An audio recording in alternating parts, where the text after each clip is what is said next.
lost soul. Arch, I'm an angel. My name is Gabriel. I'm here to save you. What? So Keanu Reeves is back in the limelight. He is acting in a new movie that has over 2 million views in just a couple of days. It's called Good Fortune. Anybody heard of it? No. You've seen did the some movie come out already? No. The trailer just dropped, and it just okay. like. I think it's because it's Keanu Reeves, like he's from The Matrix and hasn't really done anything in a while. It seems like it's been kind of quiet. It's a comedy. Let's take a look at it because it's quite interesting. Martha, Yes, Gabriel. is there any way I can have more meaningful duties? I want to guide people. I want to change their lives. To save a lost soul, you have to find a lost soul. Hey, Arch, don't forget your pee bottle, bro. A lost soul. Arch, I'm an angel. My name is Gabriel. I'm here to save you. What? Who the are you? How do you know my name? I'm normally only in charge of saving people from texting and driving. Wait, you're telling me I have a budget guardian angel? Kinda. Do you know that guy who's got the long hair, kind of tall? Oh, yeah, Gabriel. He's an angel. He's hot. Yeah. Like, does this strike to you as something that displays the biblical story correctly? No, I think humor always thrives off of either putting somebody down or making fun of somebody or whatever like that. So it's going to probably poke fun at the Christianity ideas, and I'm assuming that they're going to just show this ridiculousness of it, and then probably in the end they're going to be like, well, we just accept everybody, and so very unbiblical ideas, I'm sure. And Seth Rogen's name was on the credits for that, and he doesn't take it light when it comes to mocking Christianity as well, which is no surprise. I mean, they've been doing it more than ever. Keith, you kind of looked into this. Yeah, I looked at it a little bit. I didn't look very deeply. It's sad when it's portrayed that God is the one he doesn't know who the lost souls are. True. Good point. The angel Gabriel has to go figure it out on his own and find one. Even the angels are completely ignorant. And so God, by implication, more ignorant, doesn't know who the lost souls are. You just got to find them, like it's some random game. And then of course the scenario that's put out there is, well, he's a lost soul because he hasn't found his financial fulfillment. We'll look at that in just a second to kind of explain that storyline a little bit more. But basically, it's about Gabriel on the right and this guy named Arj on the left. And so he is having this terrible life. I mean, at least according to him, he's just not making it to the top. He's kind of seen as a dorky kind of guy. And he's at a Denny's and it's just a complete mess. And that's where Gabriel meets him. And he's like, a lost soul. Oh, I can help him because Gabriel wants more responsibility. He wants more to do with his life and his position. But it's interesting. I feel like Gabriel, in this sense, looks kind of stupid. Like he looks like a dumb being who's just like kind of a dork himself almost, And the idea that if he's trying to save somebody and then he's on God's side, the fact that he's unsatisfied with the work that he's doing, this that he is now true. needs to go, somewhere deeper, find fulfillment because what he's doing isn't fulfilling him or whatever, is a total slam on God. It almost sounds like a flashback to when Satan actually, before he was cast out of heaven and all that. The reason why that happened is because he wanted more than whatever his position was held. And we understand that Satan, who was Lucifer at the time, which means light bearer, was one of the angels, the covering cherubs, right? That was like overseeing or protecting the Ark of the Covenant, which is where the Ten Commandments are kept. This is a very long, in-depth study that you really have to go through the Bible to understand and to look into. But yeah, he had a high position, and he's like, that's not enough. You see this kind of a similar vibe over here in this movie. But so the movie hasn't been released yet. It's just a trailer. There's actually very little information about it. But there is something called CinemaCon, where basically these big studios will come and play some clips for reporters who are, reporting for the movie industry, who then can kind of, give feedback or promote it or talk about it in advance. And then the studios can see, okay, is this something that people would appreciate or not? So Hollywood Reporter was there, and they kind of talk about the footage that was shown them at the CinemaCon. And it says it starts with a shot of Reeves standing on a dome overlooking a sprawling city. His angel's wings are visible on his back, and a voiceover finds the star explaining his role as a guide who wants to help people in their lives. The next shot is of Ansari's character. Ansari is also the director of this movie. In a Denny's diner booth as he's reprimanded by a male staff member. And then it says that it's revealed that Ansari plays a man who is down his luck and struggling to make ends meet. He takes gig work as a task rabbit of sorts. And it's interesting where it says, so this is where Seth Rogen comes in. He plays this wealthy, corporate kind of guy. And so he's cleaning his pool and taking care of his cars and all that kind of stuff. But what's going on over there with Seth Rogen's character, Jeff? He's full on doing drugs and all this kind of things. Here at the bottom, you see from fixing his pool to finding him a shaman for an ayahuasca journey. So we can really see what kind of elements are being portrayed in this movie, right? And what's wild is that we had this lady on our show once, Blessings. She went on an ayahuasca trip, flew overseas to take ayahuasca, and that's where she started seeing demons, full-on demons. And she said that there was another girl, when they asked her, the shamans, what are your expectations for this ayahuasca trip? And she's like, I just want to have a cosmic orgy, basically. Yeah. Sex with demons. And she saw that girl later on, full-on, out of her mind, possessed. Wow. And so, this is a movie about this guardian angel, Gabriel, and then include this in there. And if you really understand what happens when you take ayahuasca, in fact, I know of an individual who used to take DMT, which is the basis or the root ingredient for ayahuasca. And so he said when he took DMT, he says every single time when you take any drug, you have a different experience. But with DMT, everybody sees the same thing. You have different brains, but you see the same thing. And it's always this dark entity that says, come and give in and surrender yourself. And it's very tempting to give in. So it's all demonic, man. Mm-hmm. So this is part of that movie. So this guy, Arj, he is, it says, down on his luck. And so Gabriel's like, you know what? I'm going to show you that your life you're living right now, the modest life, is so much better than this rich life you want from your boss, Jeff. I'm going to swap you guys. And so Gabriel makes them swap. And he's like, Arj, how's it going? And Arj is like, well, I'm loving it. I have money, I have fame, I have women. And it's like, that's not what was supposed to happen. And so as a result of that, it says, failing to convince Gabriel's human to appreciate life, Reeves Gabriel loses his wings, making him human.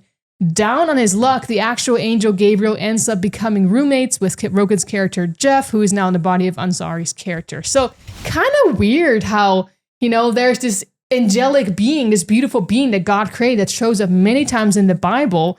And now all of a sudden he's stuck on earth. Ad break. Hey, subscribe to Little Last Studios en español. Vas a encontrar muchos videos de Little Last Studios que están traducidos en español. Y también contenido exclusivamente para nuestra audiencia latina. If you want to learn Spanish, a great way will be watching our videos for practice. Yeah. Well, in the Bible, God is promising that, if we surrender our lives to Him, right, that eventually, obviously, there'll be this beautiful life that you're going to live. And if you, live with the pleasures of this world for a season, it's going to be like this. And so this is kind of making it everything they said that this life would be like a bad life is not as bad as over here is boring, Mm-hmm. And so I think by default, people look at that and be like, well, yeah, you're going to want to do whatever you want to do here, and just glorifies that sinful direction. The simple, modest life, where you're not, desirable. Well, in the movie, it's shown as not desirable, but in reality, that's what God wants for us. In fact, Jesus was a humble carpenter, right? Right. And it's often spoken of that he could have ended up anywhere in society, on a societal ladder. And a lot of the Pharisees and Sadducees were looking for a Messiah that was that high up, like super highly educated, which Jesus was not. He was studied from the Bible, not from the schools, super rich, and just like wants to do away with the Romans. But in fact, he came as a humble carpenter, who was poor. It wasn't the hero they were looking for. Exactly. So this is a complete misrepresentation of what God really wants from us. And then to say like, oh yeah, they just took his wings from him and he became a human and he just has to like live this life basically in a sinful world, even though angels are God's perfect creation and they haven't sinned, is very strange to me. Makes God out to be this tyrant. Yeah, absolutely. And it makes God out to be someone who doesn't fulfill. So the director also says, movies allow us to live life in someone else's shoes. If you can write about things that everyone is dealing with that no one is talking about, you're in a good area. He said, this movie is about what a lot of people are doing, struggling. So yeah, I understand that it relates to, you as a normal human being as well who is struggling. But again, what seeds are they planting in your mind? I think God doesn't have answers. Yeah. Mm-hmm. But I think this is also a pretty telltale for people that go like, oh, it's just entertainment. You guys are looking into this too long or too deeply, right? Mm-hmm. Well, look, the director himself is admitting that you put yourself in that person's position. So by default, you watching this, you're vicariously living through these characters. Mm-hmm. So you're kind of going on the journey that this movie is taking you on. Mm-hmm. And there was also a director, the name has slipped from my memory for just a second. Maybe you guys can help me here. But he was saying that like you just, every good director does this. Like you slap them with your view of morality, your view of the world. You know what I'm talking Kevin about? Smith. Yeah, there you go. And so this is commonly done. I mean, it's absolutely, you think about it, the power you have through media, the power you have through cinema. It's a propaganda machine for good or evil. If you're getting your morals from Hollywood and not the Bible, that's challenging. Yeah. Okay, so last one here. So Aziz Ansari, he is the director here and plays Arj in the movie. He says he cast Keanu Reeves as an angel named Gabriel in his new Lionsgate film Good Fortune. But it says God apparently wasn't looking out for Reeves when he tripped on the rug in his trailer. So Keanu Reeves, he was on the set, he was in his trailer, he tripped on a rug and he broke his leg on set.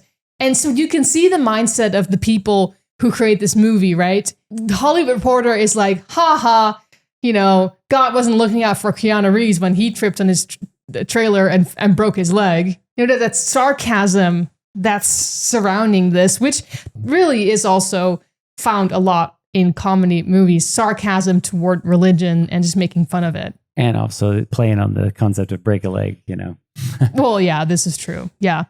But yeah, I think you can kind of see the mindset of Hollywood here, that Hollywood is not for God. No. It is not. All you got to watch is 1 minute of Diddy's trial. This is true. Yeah. Pretty much will sum up what that place is behind doors. Yeah. So. Yeah. So, hey, if we're involved watching these kind of movies, Scotty, what would you say to someone like that? And having been an actor yourself? I think that if you really want to live your life according to what the Bible is saying, I always say just go back to God and be like, God, is there something here that you want to change in my life? I was a big movie fan, loved movies. If you really gave me the choice, probably 100% of the time, I would have made that choice to watch those things. Mm-hmm. But I prayed a simple prayer, Lord, if there's things that you don't want me to watch, then you have permission to change my heart. And today, I don't watch any of this junk and don't care. And so that wasn't because I did that. That was literally giving God the permission to change your taste buds for those things. Yeah. So, don't watch this stuff. Especially if you're Christian, it's conflicting to what the Bible's trying to teach you. Mm-hmm. Keith, you grew up Christian and you left the church, but you never left the church. What are your thoughts? You used to be a pretty avid movie watcher too. Yeah, my family actually did leave the church when I was young. Oh, I see. Okay. That's when all the media definitely came in and became a big influence in our life. And it's weird. You'll watch stuff, and I remember watching The Matrix and thinking, this has some similarities to the Bible, but I wasn't reading my Bible. And you recognize maybe some parts of the storyline, but you're not always looking at it from God's perspective. Especially if you're not reading the Bible, you're not going to see it from God's perspective. So like I tell people, if you want the right guidance in your life, you have to get it from the right source. Mm-hmm. And this isn't the right source. And people are like, well, it's funny, but is it? Mm-hmm. Is it funny? And then, as a Christian, if you're finding this funny, why would you go and turn around to God and pray to him when you have a problem? Because he's just, you're just making it look like God can't do anything and doesn't care. I'm not surprised that they are once again mocking God, but I am not insensitive to it just because it is common. Mm-hmm. As much as it hurts, I know it hurts more to God. He feels it more because, he sent his son here to go through so much. You can see even on the book that we've talked a few times about the case for Christ. They also explained there the medical aspect of what Jesus had to go through. But the medical wasn't even the biggest part. It was more of the emotional. Jesus, going through all of this for us, and he did all of this for us. And then we just, kind of like mock him or jokingly do movies or watch the movies. There's no difference between being entertained by the movie and actually participating in the movie. Mm-hmm. To God, it's the same thing. Mockery is mockery, sin is sin. Right. So at the same time that I'm not surprised, it is still really, it's really sad. And I know God feels it the most. I think if you were to really try to understand like what this really means, let's just say you're married, right? And somebody was making fun of your wife and slamming her and jokes about her and calling her a prostitute and whatever, right? How would that make you stand feel? up? Yeah, and everybody's laughing about it and stuff like this. Would you watch that movie if it was about somebody that you love? Now, let me bring that one step further. What if it was you? What if people were making fun of you? How would you feel? What would that do to you? If the person, you saved somebody's life, let's say. Yeah, you did something and kind. that person just talks trash about you, wouldn't you feel offended? Right. But then on top of that, they pay to go see this mockery of you. Yeah. You saved their life. They pay to see the mockery of you. They just get themselves some popcorn and chew some popcorn and some Kit Kats and just like whatever, know. So that'd be hurtful. Yeah. Put yourselves in God's shoes. Yeah. And think that through like that and be like, if this is something that you could honestly say, oh, I welcome it, make fun of me, and totally distort what I'm all about and everything like this. Nobody wants that. Mm-hmm. And so why are we doing that to God? I believe God does have a sense of humor because he wants us to be happy, joyful, all that. But we all, there are limits. There are types of humor. Yeah, he has a tasteful, sinless sense of humor that doesn't make fun of anybody else or doesn't glorify sin. So yeah, we need to, keep our thoughts, our minds on Jesus because he wants to have that relationship with us. And he did die for us. And I really appreciate what you guys brought out about the idea of if this was you or your wife or your other loved one. And I hope that people will really consider that and really search their hearts like, what place does Jesus have in my life? If I would go and pay, or not even pay, but just go see these kind of things and have no problems with it. But what if it's your spouse? Then what does it say about your relationship with God? And God is a loving God. He's a forgiving God. He is a merciful God. And he's not sitting there like, you messed up, I'm going to zap you. He says, come unto me, all you are heavy laden, and I will give you rest. He wants to give us his peace, his forgiveness. If we confess our sins, he's faithful and just to forgive us our sins and cleanse us from all unrighteousness. That's his goal. So if anybody sees this and is like, I'm not in the right place with God, I've done those things, we all have. We all at this table have. And God forgives us all. He forgives us all. And he wants to forgive everybody else too, if we ask him. If you like this video, subscribe, and hit the notification bell so you know when we launch new videos. And drop a comments below, and we'll try to get back to you if we can. What? Say that again. No. No, I don't know what to say.